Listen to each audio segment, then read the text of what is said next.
ನೋಡಿ ವೀಕ್ಷಕರ, ಇದು ನಮ್ಮ ಕೋಲಾರ ಪತ್ರಿಕೆ. ಈ ಪತ್ರಿಕೆಯಲ್ಲಿ ಇವತ್ತು ಒಂದು ಜನಪರವಾದ ಒಂದು ವರದಿ ಪ್ರಕಟಣೆ ಮಾಡಿದ್ದೇವೆ. ಜಿಲ್ಲಾಧಿಕಾರಿ ಹುಟ್ಟೂರಲ್ಲಿ ಕಸದ ರಾಶಿ, ಏನು ವಲಸಿಗರು ಮತ್ತು ಯಾರು ಕೆಲವೊಂದು ಹೋಟೆಲ್ಸು ಯಾರು ನಡೆಸ್ತಾರೆ, ಸೊ ಎಲ್ಲ ಅನಧಿಕೃತವಾಗಿ ತಂದು ಇಲ್ಲಿ ತ್ಯಾಜ್ಯ ಎಸೆತಾ ಇದ್ದಾರೆ. ಆ ಕೆರೆಯಲ್ಲಾಗಿರ್ಬೋದು, ಮೂಟೆಗಳು, ಬಟ್ಟೆಗಳು, ವೇಸ್ಟ್ ಬಟ್ಟೆಗಳು, ಪೇಪರ್ಗಳು ಎಕ್ಸೆಟ್ರಾ ಎಲ್ಲ ವೇಸ್ಟೇಜ್ ಗಾರ್ಬೇಜ್ ತಗೊಂಡ್ಬಿಟ್ಟು ರಾಜಕಾಲುವೆ ಮತ್ತು ಕೆರೆ ಭಾಗದಲ್ಲಿ ಎಸೆತಾ ಇದ್ದಾರೆ ಅಲ್ವಾ ಸರ್? ಅಮೇರಳ್ಳಿ ಕೆರೆಗೆ ಬರುತ್ತೆ. ಸೊ ಇದ್ರ ಕುರಿತಂತೆ ನಿಮ್ಮ ಒಂದು ಅಳಲು ಏನಿದೆ ದಯವಿಟ್ಟು ಹೇಳಿ. ಹ್ಞೂ ಸರ್, ಮಳೆರಳ್ಳಿ ಕಾಲುವೆಯಲ್ಲಿ ರಾಜಕಾಲುವೆಯಲ್ಲಿ ಬೆಟ್ಟದಿಂದ ಬರೋ ನೀರಿನಲ್ಲಿ ಕಳುಷಿತ ಆಗ್ತೈತೆ. ಅದನ್ನು ನೀವು ಪರಿಶೀಲನೆ ಮಾಡಿ ಸ್ವಲ್ಪ ಕ್ಲೀನ್ ಮಾಡಿ ಒಂದು ಬೋರ್ಡ್ ಹಾಕಿದ್ರೆ ಜಾಸ್ತಿ ಸೇವೆ ಆಗುತ್ತೆ ಸರ್ ನಿಮ್ಮಿಂದ ನಮಗೆ. ಓಕೆ, ಒಂದು ಎಕ್ಸ್ಪೆಷಲಿ ನಮ್ಮ ಜಿಲ್ಲಾಧಿಕಾರಿಗಳದ್ದು ಸ್ವಗ್ರಾಮ ಹುಟ್ಟೂರು ಅದೇ ಊರಾಗಿರೋದ್ರಿಂದ ನೀವು ಅದೇ ಊರವರೇ ಅಲ್ವಾ? ಹೌದು ಸರ್. ಸೊ ನಿಮ್ಮ ಒಂದು ಹ್ಞೂ ಸರ್ ಹೆಬ್ಬಯಕೆ ಏನು, ಅದು ನಿರೀಕ್ಷೆ ಏನಿದೆ? ಕಾಲುವೆಯಿಂದ ಅಮ್ಮೇರಳ್ಳಿ ಕೆರೆಗೆ ಬರುತ್ತೆ ನೀರು, ಎಲ್ಲ ಕಳುಷಿತ ಆಗಿ ಬರುತ್ತೆ. ಆಮೇಲೆ ಕೋರಲ್ಲ ಇರೋರಿಗೆ ಇಲ್ದಿರ ಕಾಯಿಲೆಗಳೆಲ್ಲ ಹರಡುತ್ತೆ. ಮುಟ್ಟು ಬಟ್ಟೆಗಳೆಲ್ಲ ತಂದಾಗ್ತಾ ಇದ್ದಾರೆ. ಅಲ್ಲಿ ಎಷ್ಟು ಹೇಳಿದ್ರು ಕೇಳ್ತಾ ಇಲ್ಲ. ನಾವು ಬೆಳಿಗ್ಗೆ ಸಾಯಂಕಾಲ 7 ಗಂಟೆ 8 ಗಂಟೆ ಹೇಳ್ತೀರಿ ಅವ್ರಿಗೆ, ಅವರು ಇದು ಮಾಡ್ತಾಯಿಲ್ಲ. ಇವಾಗ 11-12 ಗಂಟೆಗೆ ಬಂದು ನಾವು ಮನಗಿರೋ ಟೈಮ್ನಲ್ಲಿ ಬಂದು ಹಾಕ್ಬಿಟ್ಟು ಹೋಗ್ತಾ ಇದ್ದಾರೆ ಬಕೆಟ್ಗಳೇ. ಯಾರು ಯಥೇಚ್ಛವಾಗಿ ವಲಸಿಗರು, ಹಿಂದಿಯವರು, ತೆಲುಗುವರು, ತಮಿಳವರು, ಟೋಟಲಿ ಯಾರು ಈ ಕಡೆ ವಲಸೆ ಬಂದಿದ್ದಾರೆ ಕೆಲಸಗಳಿಗೆ, ಬಾಡಿಗೆಗೆ ಬಂದಿರೋರು ನಮ್ಮೂರವ್ರು ಯಾರು ಆಗ್ತಾ ಇಲ್ಲ. ಅವ್ರಿಗೆಲ್ಲ ಗೊತ್ತು, ಅವ್ರೇನು ಕ್ರಮವಾಗಿದ್ದಾರೆ.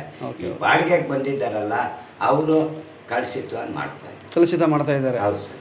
ಸೊ ಟೋಟಲಿ ಪರಿಸರ ಮಾಲಿನ್ಯ ಉಂಟಾಗ್ತಾ ಇದೆ. ಹ್ಞೂ ಸರ್. ಅದರಿಂದಾಗಿ ನೀರು ಕಲುಷಿತಗೊಳ್ತಾ ಇದೆ ಮತ್ತು ಅನಾರೋಗ್ಯ ಜಾಸ್ತಿ ಆಗ್ತಾ ಇದೆ. 23,000 ಜನಕ್ಕೆ ಕರ್ನಾಟಕ ಡಿಸ್ಟಿಕ್ನಾಗ ಬಂದಿದೆ ಏನೋ ಏಡ್ಸ್ ಕಾಯಿಲೆ. ಇವಾಗ ಅದರಲ್ಲೆಲ್ಲ ಈ ಕಳುಷಿತ ಹೋದ್ರೆ ನಾವು ಆ ನೀರು ಕುಡಿದು ಕೋಲಾರವ್ರಿಗೆಲ್ಲನೂ ಇಲ್ದಿದ್ದು ಪರಿಣಾಮ ಬರುತ್ತೆ.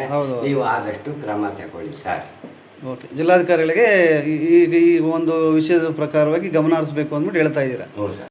ಮುಂದುವರೆದು ಹೇಳೋದಾದರೆ, ಈ ನಮ್ಮ ನಾಗರಿಕರು ಏನಿದ್ದಾರೆ, ಮಡೇರಳ್ಳಿಗೆ ಸಂಬಂಧಪಟ್ಟ ಒಂದು ಮೂಲತಃ ಮಡೇರಳ್ಳಿ ಇವ್ರದ್ದು. ಸೊ ಅವ್ರಿಗೆ ಒಂದು ಅಳಲು ಏನಪ್ಪ ಅಂದರೆ, ಸಮಾಜದಲ್ಲಿ ಅದರಲ್ಲೂ ಎಸ್ಪೆಷಲಿ ಪರಿಸರಕ್ಕೆ ಸಂಬಂಧಪಟ್ಟಂತೆ ಇವರ ಒಂದು ಇಚ್ಛಾಶಕ್ತಿ ನಮ್ಗೆ ತುಂಬ ಇಷ್ಟ ಆಯಿತು. ಇವರು ನಮ್ಮ ಪತ್ರಿಕೆಯಲ್ಲಿ ವರದಿ ಕೂಡ ಕೊಟ್ಟಿದ್ದಾರೆ ನೋಡಿ. ಮಡೇರಳ್ಳಿಗೆ ಸಂಬಂಧಪಟ್ಟಂತೆ ರಾಜಕಾಲುವೆ ಮತ್ತು ಕೆರೆ ಭಾಗದಲ್ಲಿ ತ್ಯಾಜ್ಯ ಎಸೆಯುವ ಒಂದು ತಡೆಗಟ್ಟುವ ಬಗ್ಗೆ ವರದಿಯನ್ನು ನೀಡಿರ್ತಾರೆ. ಹೇಳಿ ಸರ್. ಮಕ್ಕಳು ಮರಿ ಎಲ್ಲ ಓಡಾಡ್ತಾರೆ, ಅಲ್ಲೆಲ್ಲ ಗಾಳಿ ಬಂದು ಇಲ್ದಿದ್ದ ಕಾಯಿಲಾಗಿ ಬಂದು ಹಾಸ್ಪಿಟ್ಲಿಗೆ ಬರ್ತಾ ಇದ್ದಾರೆ. ನೀವು ಆದಷ್ಟು ಕ್ರಮ ತಗೊಂಡು ಸರ್. ಓಕೆ, ತಮ್ಮ ಒಂದು ಅಳಲು, ನಮ್ಮ ಒಂದು ಅಳಲು ಸರ್. ಓಕೆ, ಸಮಾಜದ ಕುರಿತಂತೆ, ಪರಿಸರದ ಕುರಿತಂತೆ ಅಲ್ವಾ? ಪರಿಸರ ಚೆನ್ನಾಗಿರ್ಬೇಕು ಸರ್. ಚೆನ್ನಾಗಿದ್ರೆ ನಾವು ಚೆನ್ನಾಗಿರ್ತೀವಿ. ಹೌದೌದು. ಯಾಕಂದರೆ ಕೋಲಾರಕ್ಕೆ ಬರೋ ನೀರು ಲಕ್ಷಾಂತರ ಜನ ನೀರು ಕುಡಿತಾರೆ. ಅದರಿಂದ ಹಾಸ್ಪಿಟ್ಲಿಗೆ ಹೋಗ್ತಾರೆ. ಒಂದು ಸಾರಿ ಹಾಸ್ಪಿಟ್ಲಿಗೆ ಹೋದರೆ 3,000-4,000 ಕಿತ್ಕೊಂತಾರೆ. ಕಡಿಮೆ ಅಂದ್ರೂ ನಮಗೆ ಇನ್ನು ಅಂಥ ಜಾಗಕ್ಕೆ ಹೋಗೋದಕ್ಕೆ ನಮ್ಮ ಹತ್ರ ಹಣ ಇಲ್ಲ. ಆರ್ಥಿಕ ಪರಿಸ್ಥಿತಿ, ಗೌರ್ಮೆಂಟ್ ಹಾಸ್ಪಿಟ್ಲಿಗೆ ಹೋದರೆ ಕರೆಕ್ಟಾಗಿ ನೋಡೋದಿಲ್ಲ, ಟ್ರೀಟ್ಮೆಂಟ್ ಸಿಗೋದಿಲ್ಲ. ಹೌದು. ಟೋಟಲಿ ಏನು ಈ ಅಮೇರಳ್ಳಿ ಕೆರೆ, ಈ ಮಡೇರಳ್ಳಿ ಕೆರೆ ಆಗ್ತಾ ಇದ್ದಾರೆ, ಅದರ ನೀರು ಕೋಲಾರಿಗೆ ಏನು ಸರಬರಾಜಾಗುತ್ತೆ, ಟೋಟಲಿ ನಮ್ಮ ಈ ಒಂದು ಕೋಲಾರ ಸುತ್ತಮುತ್ತ ಗ್ರಾಮಗಳಾಗಿರ್ಬೋದು, ಕೋಲಾರ ನಗರ ಆಗಿರ್ಬೋದು, ಈ ಕಲುಷಿತ ನೀರಿನಿಂದ ಅನಾರೋಗ್ಯಗಳು ಜಾಸ್ತಿ ಆಗ್ತವೆ ಅನ್ನೋ ಒಂದು ಮುನ್ನೆಚ್ಚರಿಕೆ ಕ್ರಮ ಕೈಗೊಳ್ಳಬೇಕು ನಿಮ್ಮ ಒಂದು ಇಂಟೆನ್ಷನ್ ಅಲ್ವಾ? ತುಂಬ ಧನ್ಯವಾದಗಳು. ತುಂಬ ಇಷ್ಟ ಆಯಿತು ನಿಮ್ಮ ಒಂದು ಇಚ್ಛಾಶಕ್ತಿ ಮತ್ತು ಸಾಮಾಜಿಕ ಕಳಕಳಿ. ಓಕೆ, ಧನ್ಯವಾದಗಳು.